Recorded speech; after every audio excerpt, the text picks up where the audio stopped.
Hello everyone, আমি আসলে এই যে আর্ট গেমের ভিতরে নিউ, আর আমার কিন্তু একটা রোবলক্স আইডিও আছে। এখন তোমরা মনে হয় আমার আগের ব্লগগুলো দেখছো, অলরেডি দেখা মনে হয় আগের থেকে বসে লিখছো। তো কিন্তু আমার ফোন রিস্টার্ট মারতে হয়েছিল, তাই জন্য আমি আর আইডি খুলতে পারি নাই। কিন্তু আমার আগের আইডি ছিল, আমি এটা জানতাম না, আমার মা জানতো। যেহেতু আমার মায়ের রিস্টার্টটা মারছে, কারণ আমি হুদাহুদি রিস্টার্ট মারবো না, কারণ আমার রোবলক্স আইডির অবস্থা না হলো 12টা বাজবে। আমি জানতাম, তো আমি কিছু আর্ট করছি, ওইগুলো আজকে দেখাবো, তো আবার জল রং দিয়ে।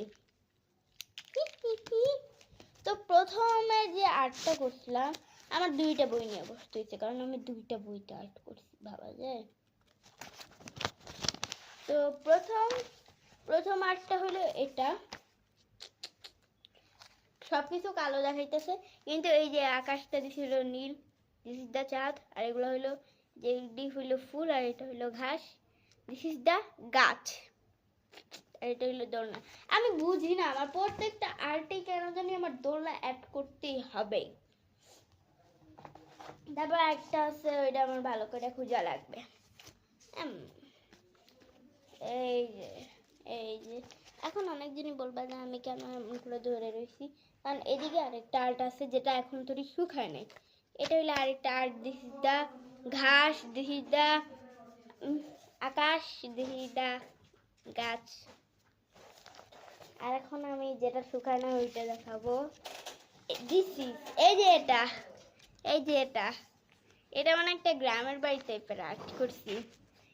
ওই যে এটা হলো একটা মুরগি জড়ারি, ওই যে মুরগি জড়া না গ্রামের বাড়িতে একটা ঝোলার মতন জিনিস নিয়ে ওইটা। আর এটা হলো একটা বাড়ি, আর এটা হলো গাছ। আমি বললাম না, আমি প্রত্যেকটা পেন্টিং এই দোলনা অ্যাড করে দেখছি, তিনটাতেই দোলনা রয়েছে।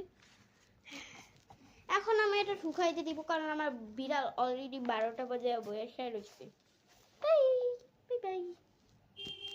ও আরেকটা কথা, যারা যারা আমার রোবলক্স আইডিতে অ্যাড করতে চাও, তাড়াতাড়ি like and subscribe. Bye. And off. Off on again.